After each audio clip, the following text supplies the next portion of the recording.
Bon matin. Alors, j'ai un beau programme pour vous aujourd'hui. Donc ce matin, je suis avec, Pierre Haddad, chercheur scientifique, pharmacologue et formulateur de Métabzen et Gluconig, qui sont en spécial jusqu'à lundi. Ce sont 2 formules pour soutenir la santé métabolique. Gluconig au niveau du sucre dans le sang et Métabzen au niveau du métabolisme tout entier. Celui du sucre, mais aussi en soutenant le foie, par exemple. Donc, on a eu des super témoignages pour les 2 formules, autant au niveau de toutes les personnes qui étaient prédiabétiques ou qui avaient une stéatose hépatique, par exemple, non alcoolique. Donc, ça, c'est ce matin, maintenant. Donc, il répond à vos questions que vous avez posées depuis cette semaine. Et après ça, à 11h, je serai en direct avec Aude pour les formules pour nous aider avec la grippe, donc avec les huiles essentielles. Et j'aimerais vous présenter aussi après ça nos spéciaux pour la Saint-Valentin. Donc voilà, bon matin. Bon matin, bonne Saint-Valentin, oui. Pareillement. Et c'est ce que tout le monde mentionne aussi. Donc, belle journée tout le monde après cette belle tempête. Oui. Oui, j'ai fait de l'exercice à pelleter un peu. Heureusement, on a un déneigeur, là, mais il faut quand même tasser la neige, enlever les escaliers, faire un petit chemin pour les chiens, en tout cas. Exactement, c'est la même chose de ce côté-ci.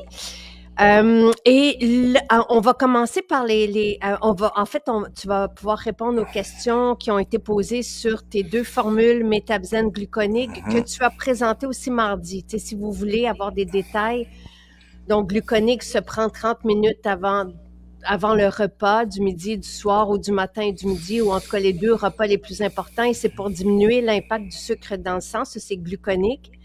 Et le Métabzen, donc cette formule soutient le métabolisme tout entier. Des beaux témoignages qu'on a aussi avec ces 2 formules. Métabzen regroupe, on le mentionnait, 4 à 5 formules en une seule.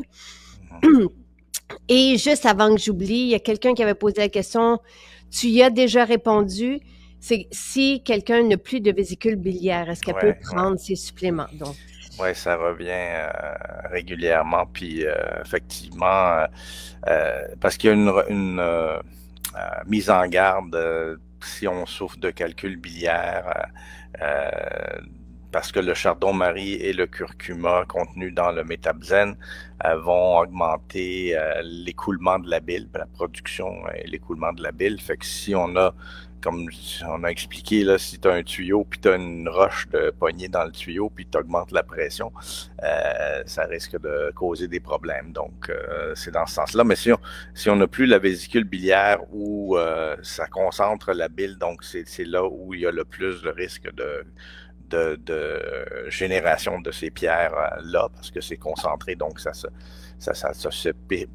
les chances de se précipiter sont plus grandes. Donc, en principe, lorsqu'on n'a plus de vésicule biliaire, la bile s'écoule continuellement dans l'intestin, puis ça ne devrait pas poser de problème. Mais il existe quand même des pierres à l'intérieur du foie qui peuvent se produire.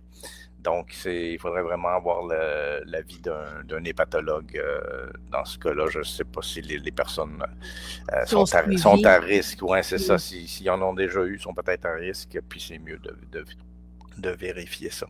Alors, donc, toujours, dès que vous avez une condition santé, Pierre peut répondre aux questions d'ordre général, puis les interactions avec certains médicaments, parce que ça revient ça aussi.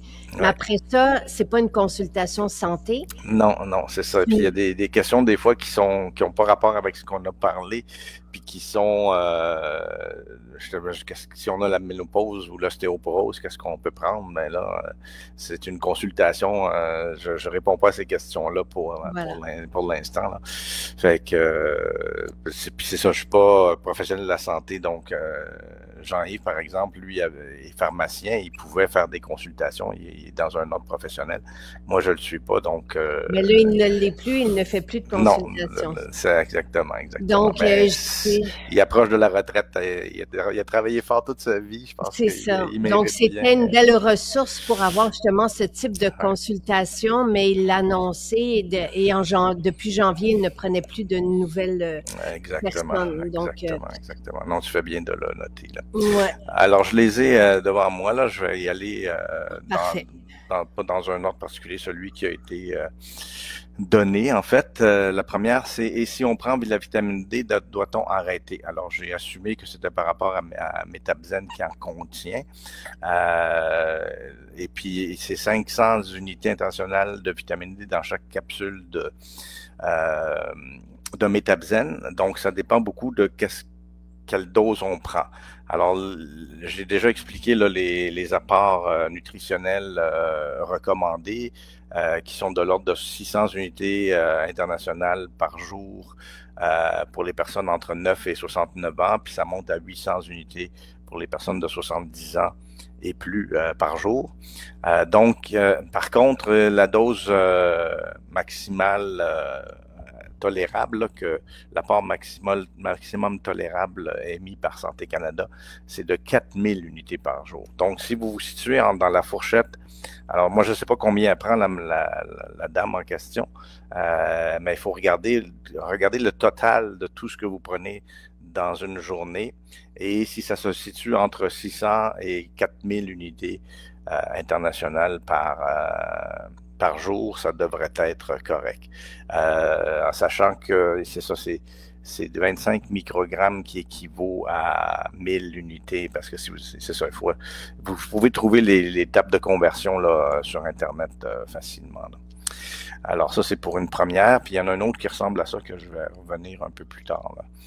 Je les ai pas nécessairement, j'ai pas eu le temps de les regrouper. C'est correct, on va le faire, nous, parce que tu as déjà, depuis 3 ans, répondu à plusieurs questions. Oui, aussi, c'est ça. Je suis allé moi-même regarder de mes anciennes pour voir qu'est-ce que j'avais déjà répondu.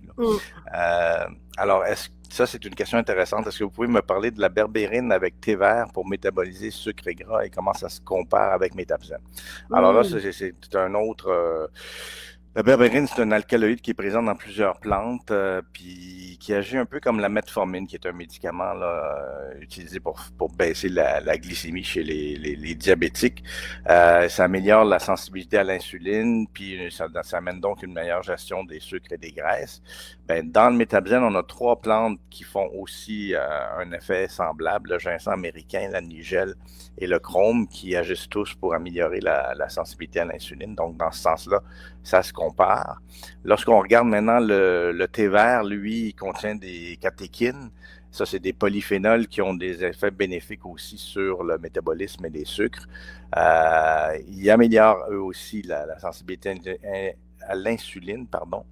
Mais en plus, ils aident à réduire l'absorption des sucres dans l'intestin puis augmenter la combustion des graisses dans le tissu adipeux. Et c'est pour ça que quand c'est combiné à une alimentation saine et faible en calories, les extraits de thé vert ont montré des effets bénéfiques sur la gestion du poids corporel. Mais encore une fois, comme tu as dit, pour moi aussi, c'est un effet secondaire. Ça ne devrait pas être l'effet primaire à rechercher. De vouloir perdre du poids. L'idée, c'est d'avoir un poids santé, mais de surtout en premier lieu être bien dans notre corps et être bien dans notre santé métabolique. Exactement. Mais c'est sûr que, par contre, l'obésité est un des grands facteurs de risque du diabète de type 2. Donc, c'est sûr que mais c'est pas le poids qui devrait être stigmatisé, c'est l'alimentation et le style de vie qui devrait être amélioré pour réduire les risques, justement.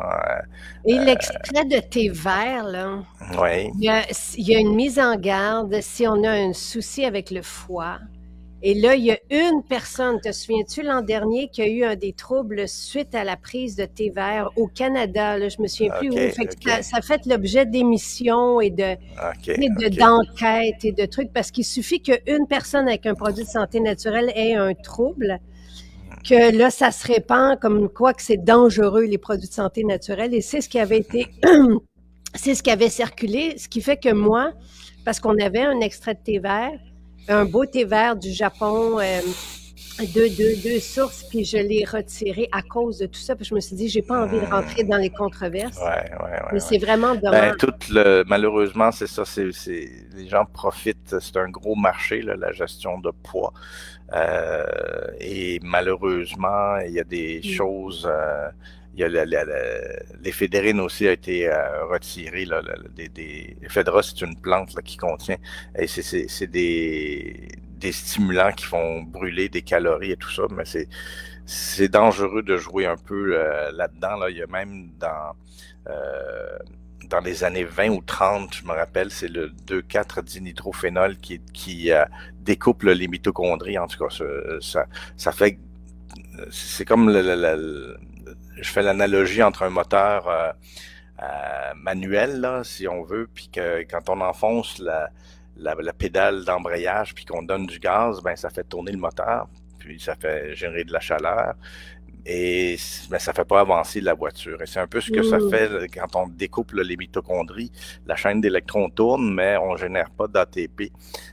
C'est une façon de brûler des calories aussi.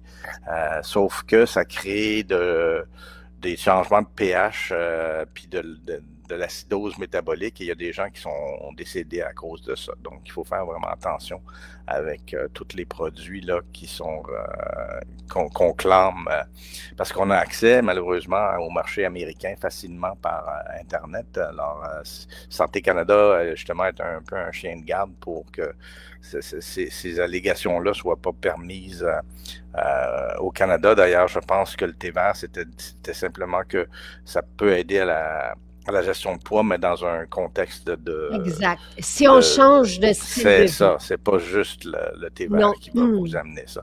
Et d'ailleurs, je répondais que la nigelle qui est contenue dans le gluconique et le métabzène ont aussi démontré des effets mitigés mais encourageants dans les études cliniques en lien avec la gestion du poids corporel, mais c'est vraiment dans un processus d'adoption de saines habitudes de vie, incluant la réduction des glucides dans l'alimentation. Et je veux juste, avant que tu poursuives, parce qu'il y a deux questions que tu vas pouvoir répondre facilement, mais il y a quelqu'un qui dit par expérience personnelle, les professionnels de la santé en général, quand elle a demandé si elle pouvait prendre tel ou tel produit de santé naturelle, lui mentionnait d'arrêter d'en prendre. Donc, et là, encore une fois, ça, et tu en as même parlé mardi, ce n'est pas étudié dans le cadre du processus médical ici au Québec. Ailleurs en Europe, oui. Tout ce qui est herboristerie, tout ce qui est huile essentielle, c'est même proposé dans les pharmacies. Là, on va vous proposer des extraits de plantes et c'est valorisé, mais pas ici. Donc, ils ne connaissent pas les produits de santé, à moins de vouloir et à moins d'aller chercher des informations. Mais c'est pour ça que c'est pas... C'est vraiment triste, c'est un peu ça. Ils sont pris aussi parce que là, ben, on entend les nouvelles, hein, ils veulent réduire le budget, fait qu'ils vont resserrer la vis pour que la machine continue à tourner vite, puis que ça soit un 15 minutes maximum avec chaque patient dans les bureaux. Il y a beau avoir des bonnes intentions, le ou la pauvre médecin, mais il faut qu'ils mettent de l'énergie pour chercher de l'information puis tout ça. Alors, c'est pour ça qu'on est là, on fait du mieux qu'on peut pour vous aider, vous guider, mais il faut pas avoir de conditions médicales pour venir nous poser des questions. Mais par contre, si, comme Marie-France pose la question, si elle a une stéatose modérée, là, on le sait, nous, qu'avec métabzène, oui, on peut aider. Métabzène et gluconique peuvent aider. Oui. Et il y a quelqu'un d'autre là qui arrive, puis elle prend de la médication pour la pression et du synthroïde, ainsi que le citalopram. Est-ce qu'elle peut prendre pour son foie gras? Donc, il y a ben, j'en ai d'autres qui ont rapport avec ça, fait que je vais continuer. Ça va répondre à la question parce que j'en ai sur l'hypertension. Là. Okay. Alors, est-ce que je peux prendre métabzène en même temps que les multivitamines? Dans le métabzène, il y a la vitamine D, comme j'ai mentionné, 500 unités par capsule, donc 1000 pour une dose maximale de 2 capsules par jour. Il y a de la vitamine E aussi. Donc, il n'y a pas, encore une fois, si vous restez dans la fourchette de 600 à 4000 unités par jour, vous êtes dans la zone recherchée. Alors, j'arrête là parce que j'en ai déjà parlé. Si je n'ai pas les symptômes que vous mentionnez, est-ce bon d'en prendre comme prévention? Ben, effectivement, là, j'ai été chercher les caractéristiques du syndrome métabolique parce que c'est ça, on peut ne pas avoir de conditions de santé très graves, mais être en pré-diabète, en ce qu'on appelle le syndrome métabolique. Et là, je les listerai pas, mais je vais te les envoyer. Là, j'ai les 5. Il faut avoir 3 des 5 symptômes pour être en syndrome métabolique. Ça inclut l'obésité abdominale, les triglycérides trop élevés, l'HDL, les bons cholestérol trop bas, de l'hypertension artérielle et une légère hyperglycémie à jeun. Donc oui, en fait, c'est un peu l'idée de... Je l'avais même appelé métabsine, donc pour syndrome métabolique, mais Santé Canada a trouvé justement que c'était trop suggestif.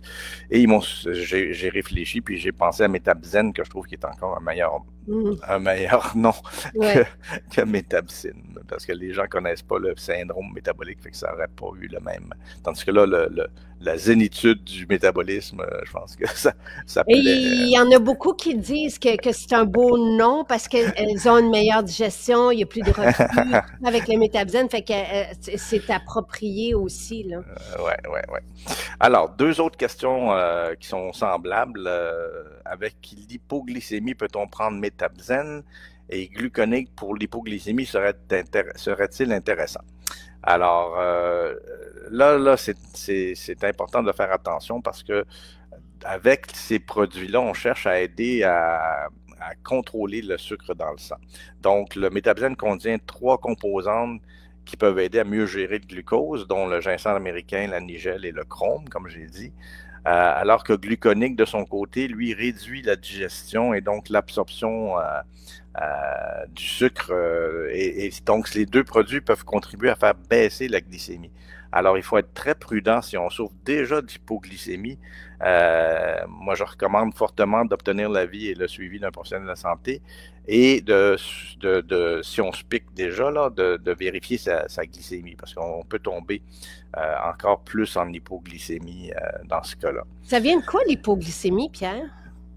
Ben, c'est quand l'insuline agit trop fortement ou si justement avec les médicaments ou les produits de santé naturelle, on aide à la sensibilité à l'insuline. Et ça, j'en ai déjà parlé, là, ça passait par l'AMP kinase, là, une autre enzyme qui aide à faire entrer du sucre dans les muscles, par exemple, et baisser la production de glucose par le foie. Parce que le foie, lui, c'est un réservoir. Il peut en produire à partir de certains acides gras puis de certains acides aminés. Il peut générer du glucose. Donc, et il stocke aussi du glucose sous forme de glycogène. Ça fait qu'on peut, pour un jeûne de 24 heures, là, on n'a pas de problème. On a toutes les réserves nécessaires dans le foie. Le foie va dégrader le glycogène puis en mettre dans. Alors, l'hypoglycémie, c'est quand justement il y a trop de glucose qui va rentrer ou être utilisé par les tissus et le foie qui en produit pas assez. Donc, c'est un Donc, peu en réduisant l'apport en glucides, encore une fois, on va s'aider énormément. Donc, en misant davantage sur les produits. Oui, mais si on souffre d'hypoglycémie, il faut faire attention parce que là, ceux qui souffrent, en fait, le traitement, là, c'est des capsules de sucre où on vous dit de prendre un jus d'orange ou quelque chose. Les diabétiques là, qui souffrent de ça, ils ont toujours, alors j'oublie comment ça s'appelle, là, mais c'est des comprimés là, qui vous donnent une shot de sucre parce que il faut remonter la glycémie rapidement là, quand on souffre d'hypoglycémie. Et d'ailleurs, je reviendrai parce qu'il y a certains... Il y a des effets, des mises en garde si on ressent des effets secondaires et je les décrirai dans un instant. D'accord. Alors, je me demande si gluconig peut contribuer à aider quand on est en hypothyroïdie. Alors là, c'est ça. On commence avec des affaires un peu plus corsées, là. L'hypothyroïdie, c'est un manque des hormones thyroïdiennes T3, T4 qui jouent un rôle important dans la gestion du métabolisme normalement. Donc, ce manque de ces deux hormones-là, ralentit le métabolisme en général. Puis ça peut entraîner une diminution de la production de glucose par le foie, comme on parlait tout à l'heure. Et la réduction de la consommation du glucose par les tissus. Donc, l'effet net dans l'organisme, chez certains individus, ça peut amener de l'hypoglycémie. Donc, l'hypothyroïdie, ça ralentit aussi la dégradation des graisses, puis ça entraîne souvent une prise de poids. Alors, je dirais que dans ce contexte-là, je ne suis pas sûr que c'est indiqué de prendre le gluconique qui va davantage réduire la digestion et l'absorption des sucres, des glucides là, dans l'intestin. Donc, je recommanderais là aussi d'avoir l'avis, parce que quand on souffre d'hypothyroïdie, on reçoit du centroïde, là, puis donc on remplace, il y a des hormones de remplacement dans ce cas-là. Le sélénium est homologué aussi, il faut le savoir, là, pour la thyroïde, là, pour la glande thyroïde. Donc là, et je sais qu'il y en a qui ont pris ça, suivi de leur spécialiste de la santé, qui ont pu réduire, voire même éliminer la médication. Donc, OK. à suivre. Ça, je regarderai ça peut-être à un autre moment donné, plus en détail. Pendant combien de temps devons-nous prendre gluconique? Alors ça, bien évidemment, comme tu as dit au début, on prend gluconique 30 minutes avant les 2 principaux repas de la journée. C'est pour donner le temps au gluconique d'agir sur vos enzymes de digestion du sucre pour justement les ralentir avant que l'apport d'alimentaire arrive dans l'intestin. Il n'y a pas vraiment de restriction quant à l'usage sur plusieurs jours ou semaines ou même mois. Par contre, justement, si on a il y a des mises en garde sur l'étiquette et c'est souvent les désordres gastro-intestinaux comme des ballonnements, des crampes, etc. ou des symptômes reliés à l'hypoglycémie. C'est là que je voulais en venir là tout à l'heure. Je t'ai dit que je le mentionnerais. Alors, des sentiments d'anxiété, des vertiges, des tremblements, des sueurs, des maux de tête ou des nausées, là, c'est tous des symptômes reliés à une hypoglycémie. Et on peut perdre connaissance aussi puis tomber en coma. Donc, c'est important de faire très attention avec l'hypoglycémie. Pour un foie lent, est-ce que vous le conseillez? Puis une deuxième question, j'ai des problèmes de digestion lente tant au niveau du foie que des intestins malgré la prise de fibres et d'eau. Est-ce que vos produits pourraient m'aider? Alors, j'ai été voir la définition d'un foie lent. C'est une expression qui désigne un foie qui ne fonctionne pas de manière optimale et ça peut entraîner des problèmes de digestion, donc comme des ballonnements, de la constipation, de la nausée, sentiment de lourdeur, surtout après un repas riche en gras parce que le foie produit la bile qui aide à digérer les graisses. Riche en gras ou riche en mauvais gras? Ben, c'est ça. Ben, en gras général, mais parce qu'il faut quand même le digérer, le gras, même le bon et le mauvais gras, là. Mais effectivement, c'est plus les mauvais gras, là, qui vont. Mais tu sais, le sentiment de lourdeur, là, quand on a mangé. Parce qu'il y a quelqu'un on a reçu un témoignage cette semaine, quelqu'un qui mentionnait que justement, avec Métabzen, elle n'avait plus de ballonnement. Ben, ça fait du sens parce que c'est le foie, comme encore une fois, on le sous-estime ou on le mentionne pas beaucoup quand on parle du système digestif, mais il contribue énormément à la bonne digestion grâce à la bile, entre autres, et juste à la gestion des toxines, etc. Là, c'est un bon... justement, là, d'autres symptômes qu'on peut avoir avec un foie lent, c'est de la fatigue chronique, des maux de tête. D'ailleurs, c'est intéressant parce que j'ai suggéré à ma belle-mère qui souffrait de maux de tête depuis longtemps de prendre du curcuma parce que ça aidait le foie, ça, beaucoup. Et effectivement, ça lui a fait diminuer beaucoup ses maux de tête, mais les médecins ne pensent pas nécessairement à penser au foie quand on a des maux de tête. On va vous donner des analgésiques, là, mais on ne pensera pas de traiter le foie pour un problème de mal de tête. Et finalement, des problèmes de peau aussi, parce que le foie, c'est un organe de détoxification, on en a parlé beaucoup. Et quand il fonctionne pas bien, il détoxifie pas bien, ben les toxines essayent de sortir comme ils peuvent ailleurs. Donc, ça peut causer de l'acné, de l'eczéma, des plaques, etc. Wow! Pardon. Alors ça, c'est tous les problèmes reliés à un foie qu'on appelle lent. Et le produit Metabzen peut effectivement aider parce que ça contient du chardon-marie et du curcuma qui sont tous les deux des plantes. Alors le chardon-marie, c'est un hépatoprotecteur. Là. Il y a des données, je l'ai déjà mentionné, c'est même un médicament quand on a une intoxication avec des champignons toxiques qui attaquent le foie. Donc, ça aide à garder votre glutathion, les antioxydants, ça prévient la peroxydation des lipides, etc. En tout cas, ça, c'est des détails un peu plus poussés, là. Mais, donc, et ça stimule aussi la production de la bile, donc ça va améliorer la digestion. Alors oui, dans le cas d'un foie lent ou stéatosé, on y reviendra. C'est bien indiqué à cause de ces plantes-là qui agissent sur le foie. Donc, Metabzen aide pour un foie lent, aide pour une stéatose au niveau du foie. Est-ce que Gluconig aide aussi quand on a des problèmes au foie? Tu comprends ce que je veux dire? Est-ce que Gluconig, est-ce que si on prend ça puis qu'on diminue l'impact du sucre dans le sang, est-ce que ça aide le foie ou c'est pas nécessaire?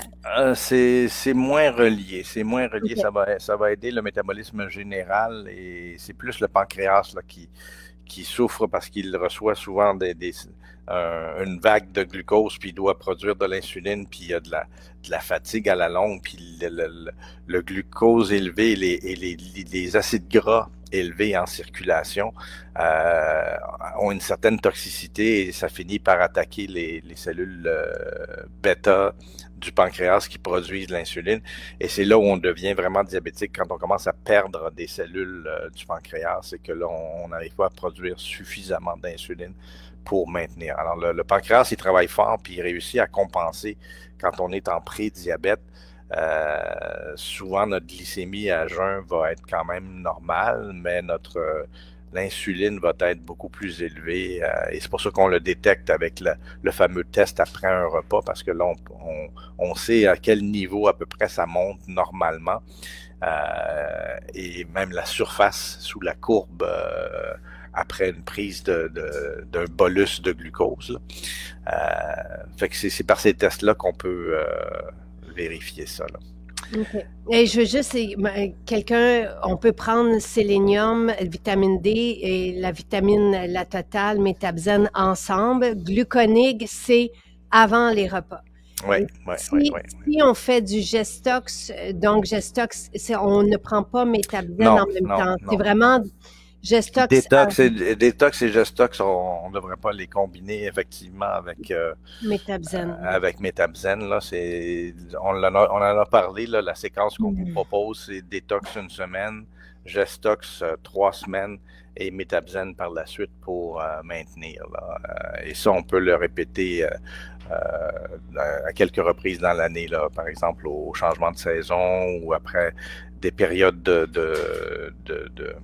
d'excès de table ou des choses comme ça, là, comme pendant les fêtes. Gluconig, c'est important que ça soit pris 30 minutes avant le repas. Ben, ça va fonctionner moins bien. Si on le prend en même temps que le repas, pensez-y, là, vous essayez d'inhiber des enzymes qui sont occupées à digérer vos sucres. C'est sûr que ça va être moins efficace. Là. Ils vont se compétitionner ensemble. Mais Metabzen, on peut le prendre quand on veut. Là. Ça peut être le midi. Oui, j'ai une question à ce niveau-là. Je la réponds tout à l'heure. Okay. Donc, là, une autre question qui dit « J'aimerais prendre Metabzen pour tous ses bienfaits, mais je dois prendre l'azafène et la metformine tous les jours. Peut-on prendre Metabzen? » Alors, metformine, j'en ai parlé, c'est effectivement un médicament qui agit sur les muscles et le foie, qui a l'AMP kinase comme cible, en fait, c'est les mitochondries aussi, et peut baisser la glycémie. Donc, quand on prend Et le métabzène, lui, contient 3 composantes, encore une fois, là, le ginseng américain, la nigelle et le chrome qui peuvent avoir de tels effets.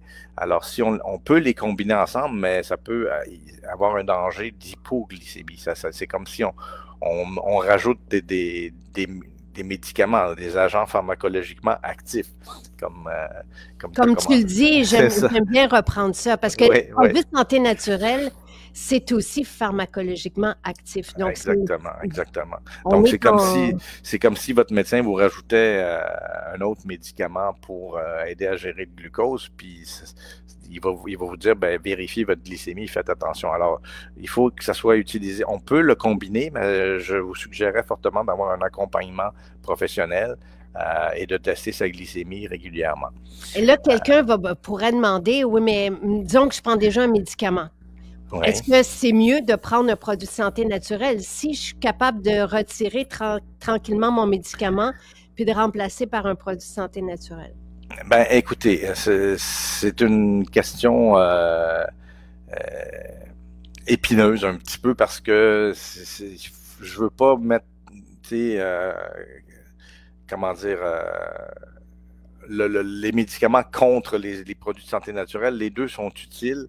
Si vous préférez, bon, généralement, les produits de santé naturelle ont des effets secondaires moins fréquents et moins graves, si on veut, que les médicaments, parce que les médicaments, c'est concentré et c'est plus puissant, mais les effets secondaires sont souvent plus puissants aussi. Alors, c'est à vous de voir. On peut gérer, justement, baisser la dose des deux, en fait. Si vous combinez un médicament avec un produit de santé naturelle, ben les deux vont agir. Et c'est peut-être possible de prendre justement un métabzène au lieu des deux si on prend et baisser la dose de metformine. Mais tout ça doit être sous accompagnement, là, parce que moi, je vous dis ça, là, mais j'ai pas de... Je suis pas médecin, je suis pas professionnel de santé, donc c'est vraiment d'être encadré dans ici. Mais la réalité, c'est qu'on peut gérer ça, mais il faut avoir une personne ouverte d'esprit avec nous pour nous accompagner là-dedans. Là. Pourquoi un pharmacien viserait, parce qu'on en connaît, là, qui vise à déprescrire pourquoi il y a cette attitude-là et aussi dans la médecine fonctionnelle?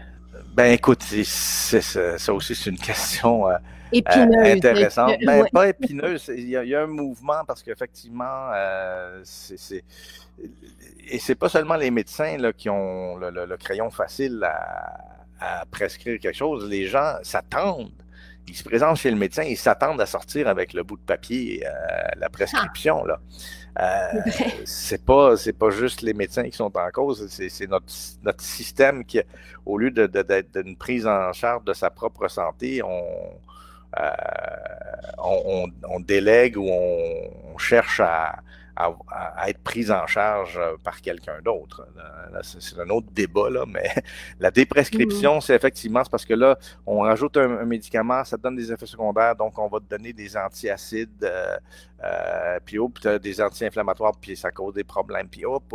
Fait que là, tu finis par avoir, surtout les personnes âgées, là, se retrouvent avec une liste de 10 médicaments rapidement. C'est ça un peu tout le mouvement de déprescription qui est quand même... alors, c'est des professionnels de santé qui réfléchissent à ça aussi puis qui voient qu'il y a un problème de polypharmacie qu'on appelle, donc trop de médicaments, effectivement. Alors, si je reviens un peu, je bascule entre le document puis toi, là. Ça va. Alors, j'aimerais prendre metformine. Ah oui, l'azafène. OK, metformine, j'en ai parlé. L'azafène, c'est un anticoagulant, antiplaquettaire, en fait, c'est comme l'aspirine à faible dose, là, qui est donné pour fluidifier le sang et prévenir les caillots.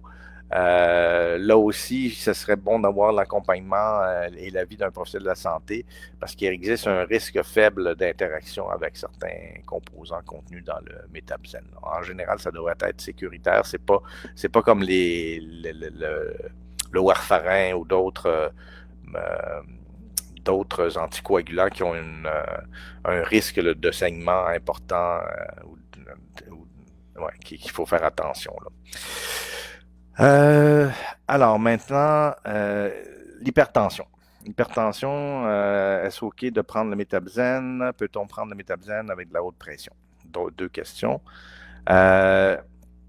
Alors, d'où ça vient? C'est parce qu'il y a des mises en garde, des précautions de Santé Canada, parce que le ginseng américain est considéré comme un stimulant, hein, c'est un adaptogène et tout ça.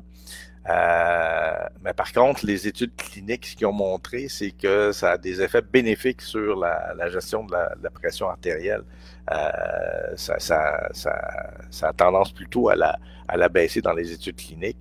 Même chose avec la nigelle. Donc, là, je suis prudent. Je dis c'est une condition de santé, donc c'est mieux d'être accompagné encore une fois par un professionnel de la santé et là aussi de suivre. Ça, c'est facile à faire. Là, les petits appareils de pression sont pas coûteux et facile d'utilisation. Donc, on peut suivre sa pression artérielle et voir si effectivement, mais ça serait bon d'être accompagné. Et si on peut aller au comptoir de pharmacie puis demander au pharmacien toutes ces questions-là? Là. Absolument, absolument. Okay. Puis il y a même des appareils à pression souvent à côté, dans le coin là où on parle aux pharmaciens. Là. Alors, est-ce que métabzène pourrait aider à réduire les kystes sur le foie? Alors, les kystes, ça c'est intéressant. J'ai été voir dans la Fondation canadienne du foie. C'est des croissances de liquide qui se développent dans les tissus du foie. Il y en a qui se logent dans le tronc principal de l'arbre biliaire, donc le cholédoque qu'on a parlé, le tuyau qui amène la bile du foie vers l'intestin. Mais des fois, il y en a qui se logent dans les plus petites voies biliaires et d'autres carrément dans le parenchyme qu'on appelle donc dans le foie lui-même. Alors, moi, ma réponse est si les kystes se trouvent dans les voies biliaires, c'est un peu comme les caillots. Il faut faire attention d'utiliser le métabzène à cause du curcuma et du chardon-marie qui vont augmenter la sécrétion de la bile. Alors, là aussi, bon, en principe, ça devrait être sécuritaire, mais je recommande beaucoup d'en discuter avec un spécialiste là, du foie, donc un hépatologue, là, pour dans des conditions de santé comme ça. Là. Moi, je ne peux pas vous conseiller de le prendre sans que vous ayez un avis, un suivi médical. OK, je trouve que attends, j'ai un autre truc. Oui. Parce que tu le sais, tu connais notre position. Pierre est chercheur scientifique, mais aussi pharmacologue. Donc, il vient de ce milieu-là, il connaît ça, puis on n'est pas contre les médicaments sauvent les vies. On n'est pas contre la médecine, évidemment non plus. Mais parce qu'il y en a qui se font dire par leurs pharmaciens, c'est des plantes, tu sais, avec beaucoup de jugement, comme quoi ça sert à rien. Et je le sais, il y a même des pharmaciens qui prennent la parole publiquement puis qui font même des émissions où ils vont parler, tu sais, avec des jugements plutôt négatifs là, contre ça. Donc, est-ce qu'on peut demander quand même de regarder, est-ce qu'on peut forcer la note ou on change carrément de pharmacie? Qu'est-ce qu'on fait si on est confronté? Avec des personnes avec des réactions comme ça, je suis pas sûr que d'insister, ça va nécessairement fonctionner. Là. Ça va juste braquer, d'après moi, la personne, puis la conforter dans son... en tout cas, moi c'est ça, je vous dirais consulter un autre pharmacien. Là. Il y en a plusieurs qui ça évolue beaucoup et par contre, c'est ça, c'est comme Jean-Yves, par exemple, qui faisait beaucoup d'informations et tout ça. Il était tout le temps suivi à la loupe par son ordre pour être sûr qu'il restait dans le cadre. Alors, mais c'est ça. C'est un peu la même approche que j'ai eu à prendre. C'est qu'on se base sur les données probantes, puis on garde le niveau de science élevé pour combattre le feu par le feu. Là. Je veux dire, il y en a des données probantes, il y en a, et on oublie malheureusement trop souvent, je le répète souvent à ce micro, que la majorité en tout cas, les estimés sont entre 50 et 60% des médicaments les plus prescrits sont d'origine ou dérivés de substances naturelles, donc qui viennent en partie des plantes médicinales. Et je pourrais vous en citer des exemples, plusieurs, là, je le mentionnais dans mes cours aussi. Donc, c'est une réalité. Si on retourne 100 ans en arrière, les compagnies pharmaceutiques n'étaient pas des compagnies de médicaments, étaient des compagnies de produits de santé naturelle. Mais bon, on va s'arrêter là, mais c'est oublier un peu tout cet aspect-là. Mais on le sait aujourd'hui, les plantes ne se brevettent pas. Donc, c'est un peu ça l'enjeu, là. Et c'est pour ça que c'est mis de côté par l'univers pharmaceutique. Oui. Donc, voilà. Bon, alors écoute, je vais retourner alors, c'est ça, elle prend beaucoup de vitamines et suppléments, puis est-ce que Métabzène peut en remplacer certains? Écoute, il y a juste la vitamine D et la vitamine E, donc Métabzène ne peut pas remplacer les vitamines, les multivitamines et minéraux. Puis pour répondre à la question, il faudrait que je sache c'est quoi tous les autres suppléments qu'elle prend. Et il n'y a pas d'oméga non plus. Tu sais, tu l'as mentionné, des oméga, des probiotiques, c'est autre chose. Regardez la liste des ingrédients, puis vous allez voir, Métabzène, gluconique sont formulés pour la santé métabolique. Donc, tout ce qui est pré-diabète, début de diabète et tout ce qui est foie lent, stéatose, tout ça, ça va aider. Et la digestion aussi, là, si on regarde les témoignages. Oui.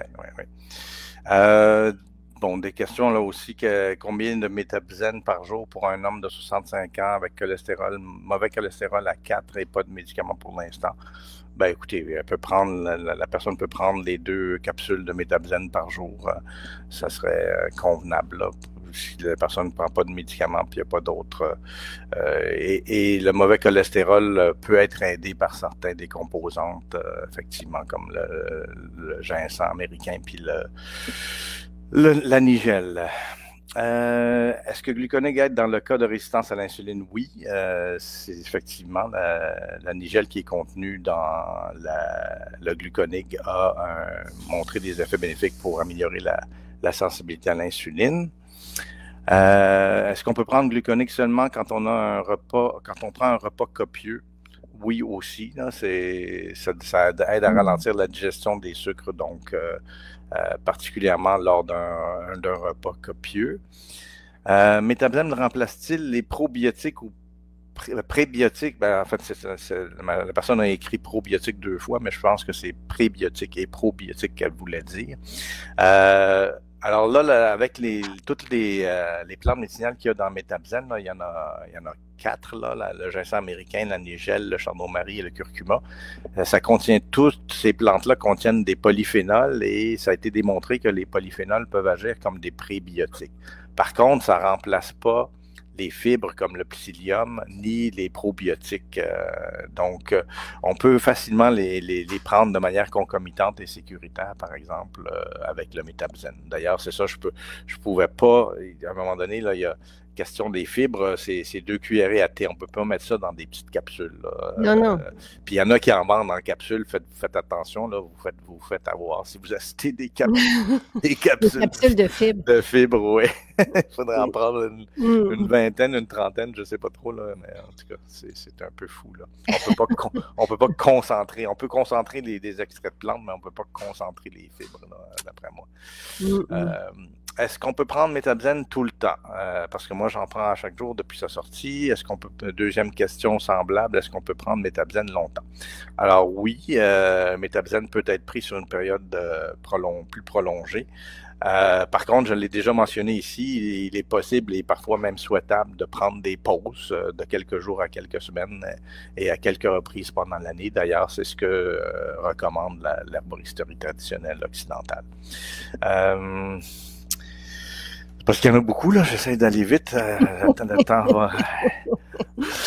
Et je vais mettre les réponses, on va les mettre aussi, on va les ajouter au registre. On a déjà beaucoup de réponses de répondu là, au niveau de métabzène et gluconique depuis 3-4 ans. Là.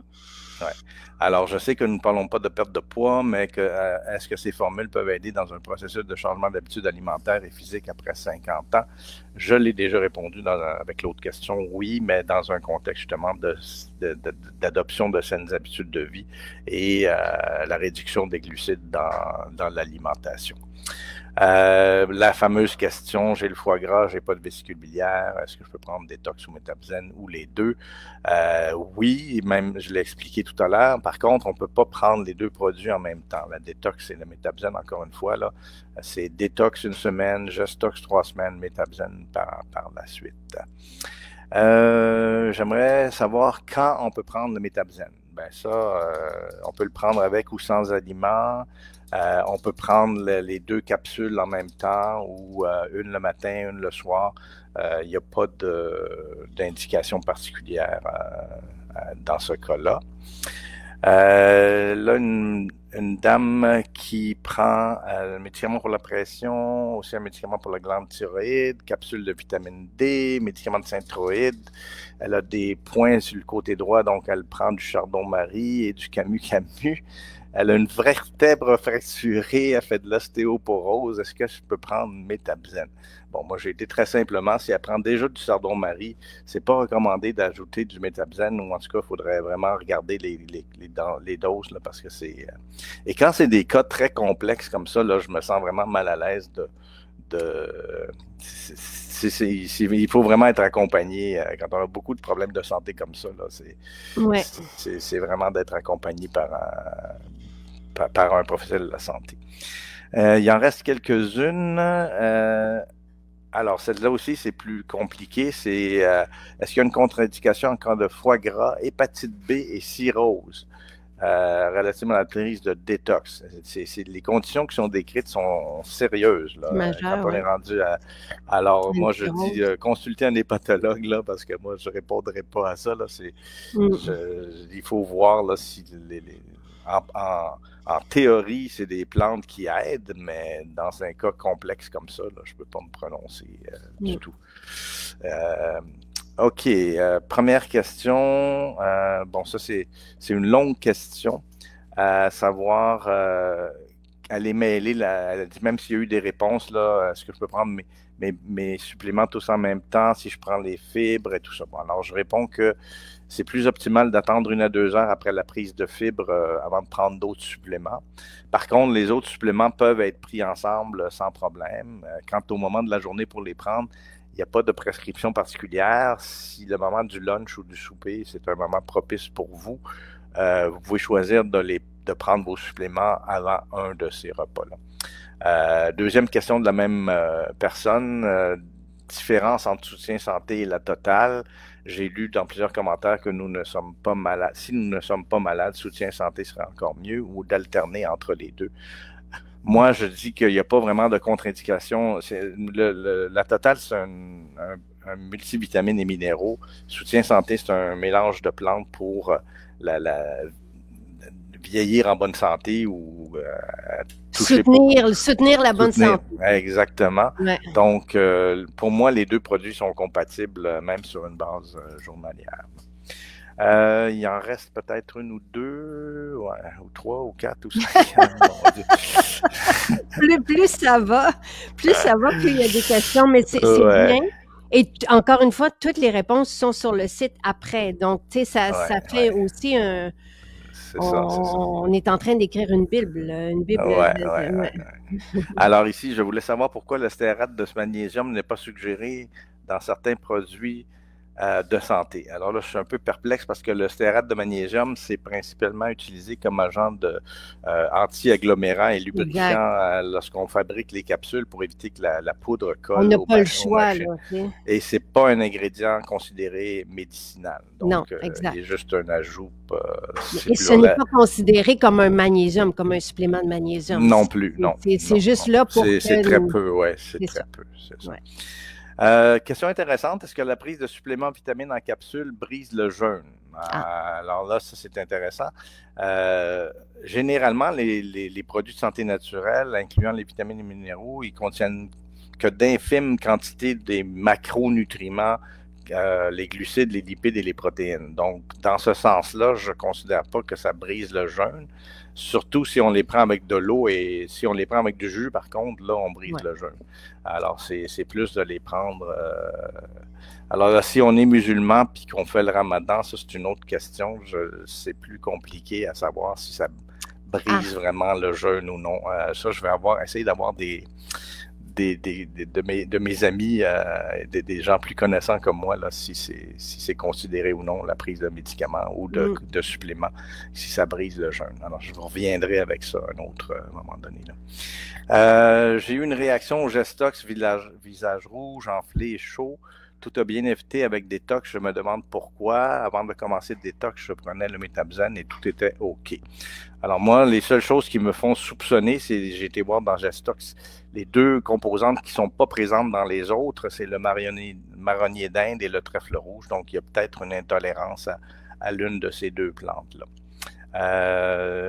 Il n'en reste pas beaucoup. Alors, bonjour Jacinthe, question pour Pierre. Quand c'est écrit un comprimé 3 fois par jour, peut-on les prendre en même temps? Y a-t-il vraiment une différence entre 3 capsules 1 fois par jour et 1 capsule 3 fois par jour? Ça dépend du produit, parce que avec gluconique, par exemple, c'est vraiment indiqué de les prendre un comprimé avant chacun des 2 repas principaux de la journée.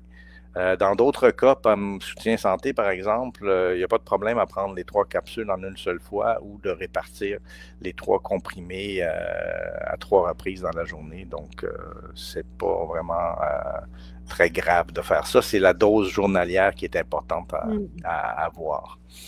Bon, encore la question des calculs biliaires et de la vésicule, je l'ai déjà répondu. Et la dernière, il y en a que j'ai laissé tomber parce que c'était encore, ça n'avait pas rapport. J'aime bien qu'on parle de la D et K. Au dernier live, on parlait de l'impact de la K sur la calcification. Est-ce que ceci pourrait aider avec une tendinite calcifiante de l'épaule? Alors, on a parlé de la K2 qui, en fait, aide à prévenir la calcification des tissus mous. Donc ça inclut les tendons et ça devrait pouvoir être utile dans la condition décrite, mais ça conviendrait évidemment d'obtenir l'avis d'un professionnel de la santé. Je ne suis pas sûr que que la vitamine K va nécessairement tout régler, mais ça pourrait aider, vu que en principe, ça réduit la calcification des tissus. Alors, il me semble, mais peut-être qu'on en parlera quand on arrivera à l'épicerie, mais le vinaigre de cidre de pomme, il me semble qu'il pouvait aussi agir. On en parlera à ce moment-là parce que ça demande peut-être de se poser la question. Là. Nexium et Métabzen. Nexium? Oui. Il me semble que c'est un anti... faudrait que je me... Et ça, de mémoire, ça a déjà été répondu. Ouais. Dans ce qu'on va faire, là, c'est que on va vous mettre le lien vers les 2 condensés de toutes tes réponses des dernières années. Et c'est même segmenté, là. Donc, Lynn, peut-être aussi de donner directement à Marie-France, puis on va le mettre dans la description de ce direct. C'est pour les reflux. Nexium, c'est pour les reflux gastriques. C'est ce que je pensais, oui. OK. Ben écoute, faut que j'y aille, moi, malheureusement. Oui. Moi aussi. On va merci. Ouais. On se voit mardi prochain. Puis si tu es disponible pour répondre à d'autres questions, parce qu'il y en aura, vendredi aussi. Donc, merci beaucoup, Pierre. Et bonne journée tout le monde. Bonne Saint-Valentin et bonne fin de semaine. Oui.